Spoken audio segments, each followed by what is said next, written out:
I'm live. That was quick today. Usually that takes a second. Hi, I'm live. Okay. So here I am, as usual, fidgeting. Okay. Hi, everybody. Welcome to Frankenstein Tea. It is, let's see, what is it? I think it's Wednesday, May 5th. That's the 3:00 boat. Did you just hear that horn? No, probably not. You probably can't hear that, but the 3:00 boat just left. So I'm right on time. It is 5/5/2021, May 5th, 21. Welcome to this afternoon short story program for adults, brought to you by the Island Free Library on Block Island. I hope my sound and video are connecting. They look a little wonky to me, but you know, you've heard me say before, just close your eyes and listen. It is a short story program. It's not a tap dance recital. You don't have to look at me if you don't want to. Just listen. Frankenstein Tea has been this awesome experiment of a virtual programming that we did at the library. We've done it for over a year. Obviously, that coincides with COVID, the COVID pandemic, and roles library played in their communities and how we worked so hard to stay connected to our patrons and our families and our friends, not just libraries, but everyone, how hard we all worked to stay connected and to maintain good mental health, and maintain good physical health, and how we took care of each other as communities by wearing our masks and staying inside and doing what was recommended and following all those protocols. And I'm happy if you're here with me today, and this has become one of those tools to maintain those things, good mental health and physical health, and to fight isolation and stay connected. So welcome. If you're new, welcome. If you're old to the program, welcome back.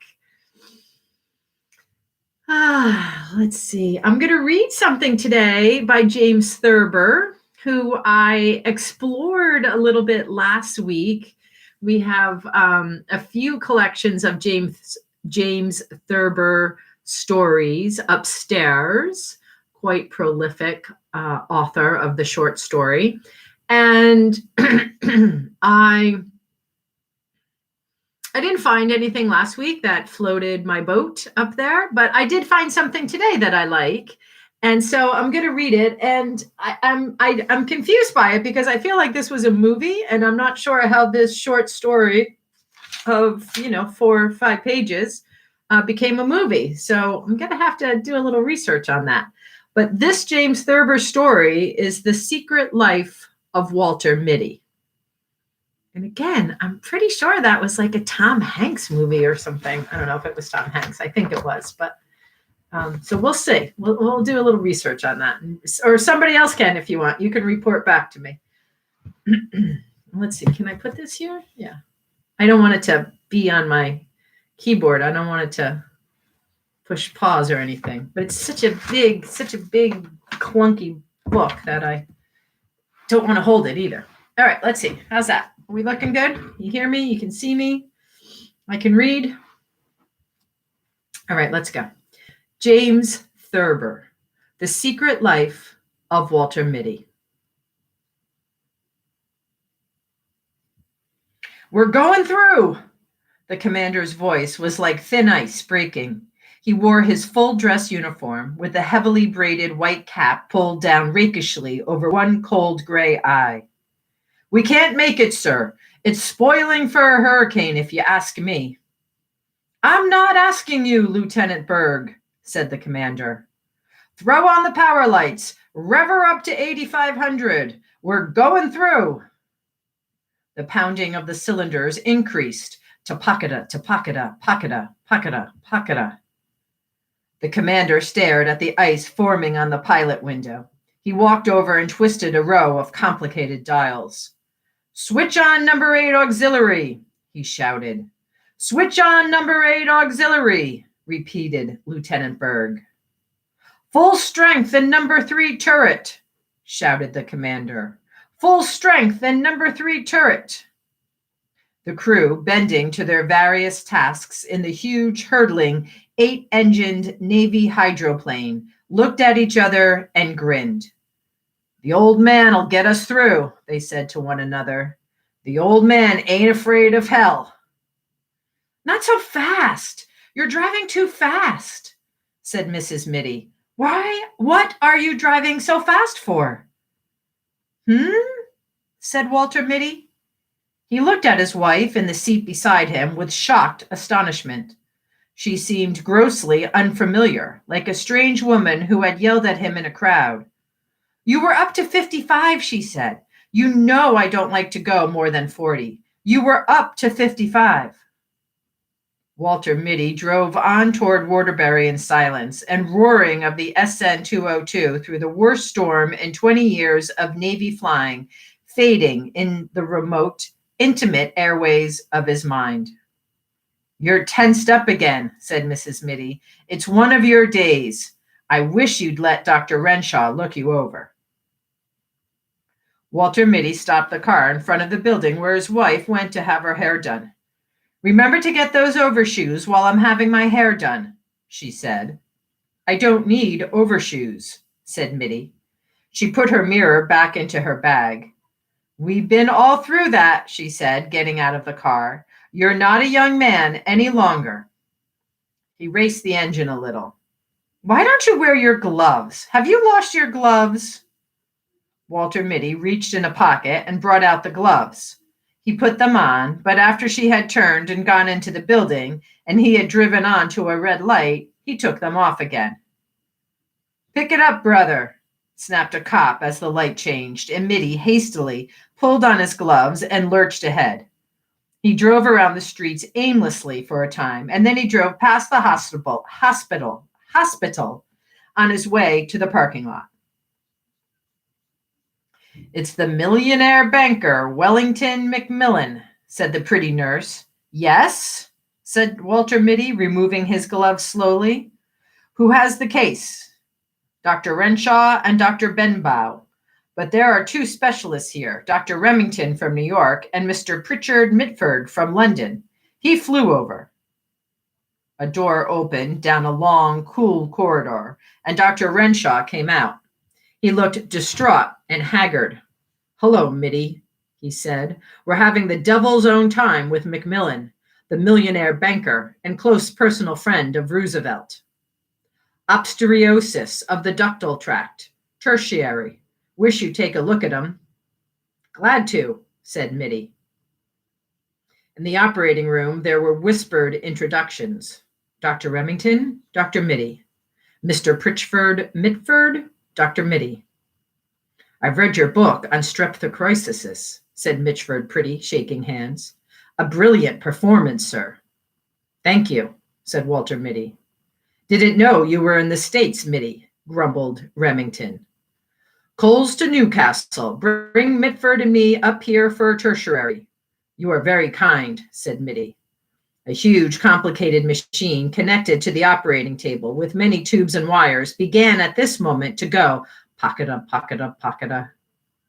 The new anesthetizer is giving way, shouted an intern. There is no one in the East who knows how to fix it. Quiet, man. He sprang up to the machine, which was now going pocket-a, pocket-a, queep, pocket-a, queep. He began fingering delicately a row of glistening dials. Give me a fountain pen, he snapped. Someone handed him a fountain pen.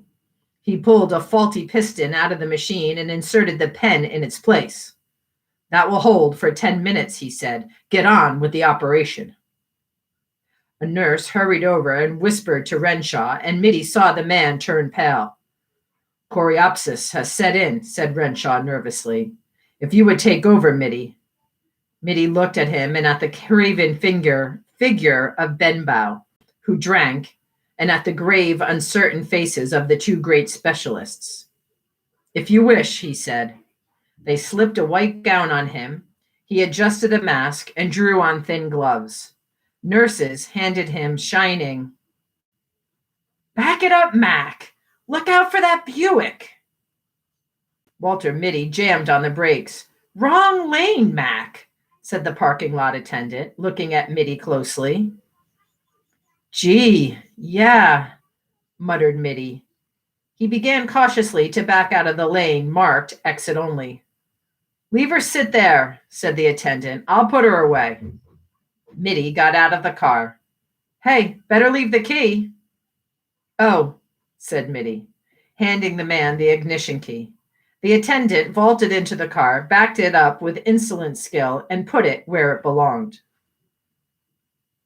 "They're so damn cocky," thought Walter Mitty, walking along Main Street. "They think they know everything." Once he had tried to take his chains off outside New Milford, and he had got them wound around the axles. A man had to come out in a wrecking car and unwind them, a young, grinning garage man. Since then, Mrs. Mitty always made him drive to the garage to have the chains taken off. The next time, he thought, I'll wear my right arm in a sling. They won't grin at me then. I'll have my right arm in a sling, and they'll see I couldn't possibly take the chains off myself. He kicked at the slush on the sidewalk. Overshoes, he said to himself, and he began looking for a shoe store. When he came out into the street again with the overshoes in a box under his arm, Walter Mitty began to wonder what the other thing was his wife had told him to get. She had told him twice before they set out from their house for Waterbury. In a way, he hated these weekly trips to town. He was always getting something wrong.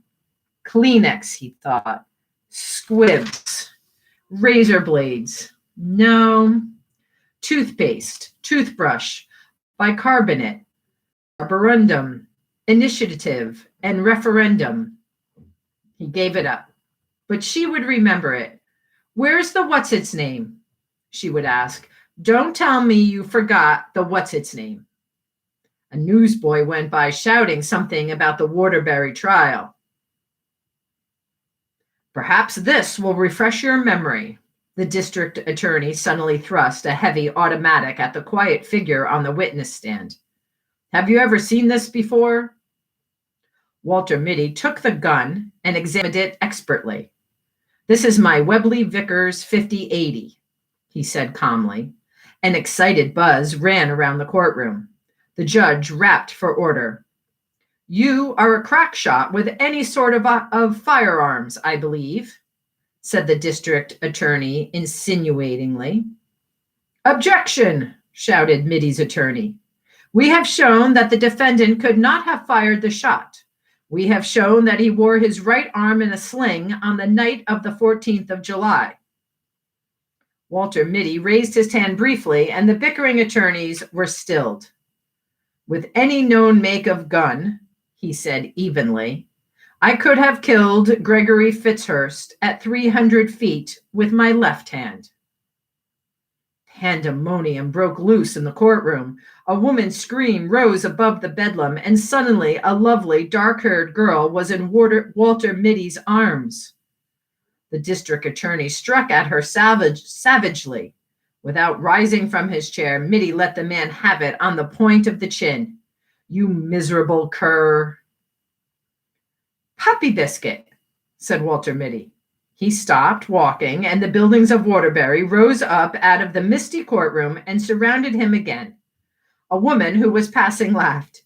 "He said Puppy Biscuit," she said to her companion. "That man said Puppy Biscuit to himself."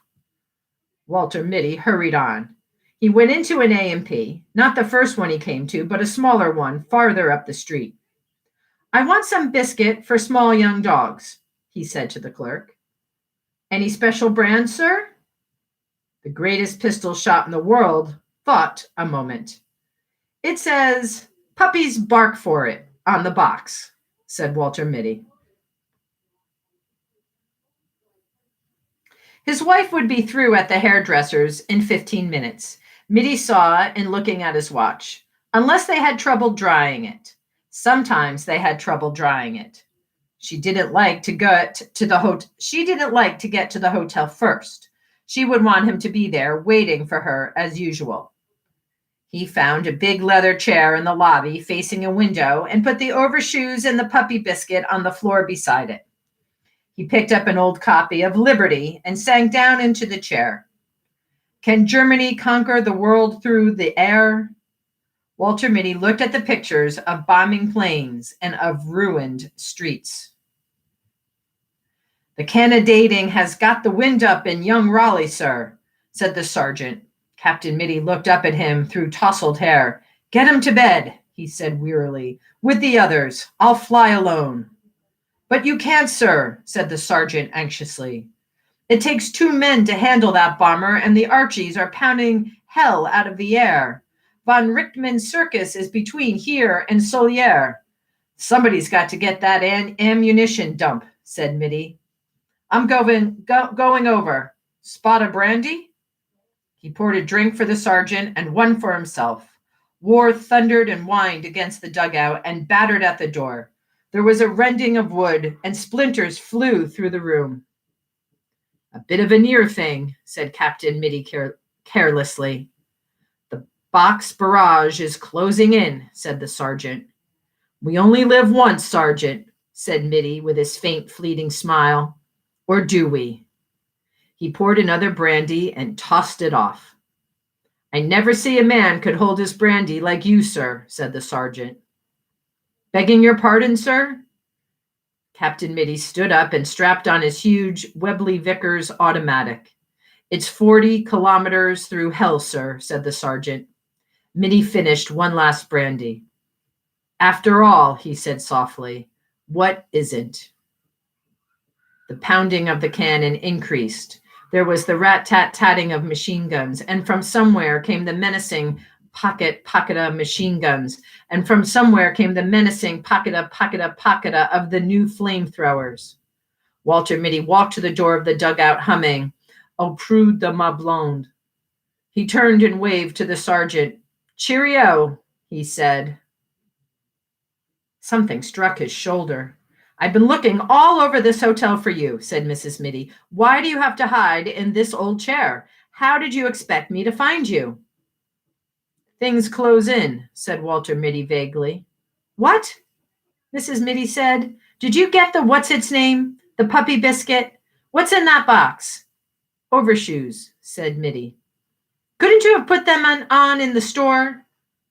"I was thinking," said Walter Mitty. "Does it ever occur to you that I'm sometimes thinking?" She looked at him. "I'm going to take your temperature when I get you home," she said. They went through the revolving doors that made a faintly derisive whistling sound when you pushed them. It was 2 blocks to the parking lot. At the drugstore on the corner, she said, "Wait for me. I forgot something. I won't be a minute." She was more than a minute. Walter Mitty lighted a cigarette. It began to rain with sleet in it. He stood up against the wall of the drugstore, smoking. He put his shoulders back and his heels together.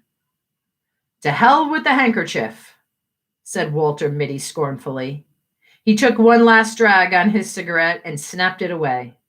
Then, with that faint, fleeting smile playing about his lips, he faced the firing squad, erect and motionless, proud and disdainful. Walter Mitty, the undefeated, inscrutable to the last.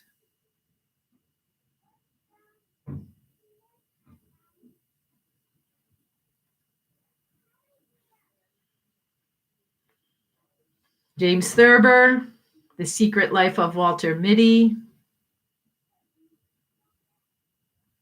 I think that's the first James Thurber story on Frankenstein Tea. I'm glad we got one in. James Thurber. I believe that story was written in 1942. It's interesting to think how that's coming up. I mean, relatively coming up on 100 years since World War II.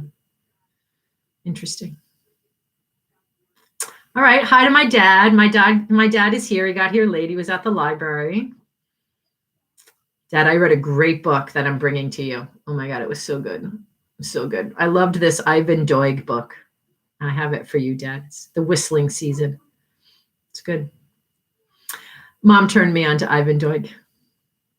All right. I have others out there. So I want to wrap up and say thanks for coming. I hope you enjoyed today's short story. I'll be back tomorrow, Thursday at 3 with another. You'll have 3 more stories this week, Thursday, Friday, Saturday. Maybe not Monday, Tuesday. We'll see. I think it's Mother's Day Monday. If anyone has a mother out there or is a mother, happy Mother's Day early, and think about your mother. Whether you have one or not, think about her, right? And enjoy the rest of your day. Let's see, I'll give you a little bit of an update on Block Island. It's chilly, it's gray, and it's a little wet. It's, I wonder how many days I've said that in a row. I know there's been beautiful weather. I'm not being a pessimist. I'm not being snarky, but it's the reality is it is gray, wet, and chilly. But enjoy it anyway. Take good care of yourselves. Eat right, sleep right, fresh air, go out for a walk, call someone you love, think kind thoughts, breathe deep. See you tomorrow. Peace out. Love you, Dad.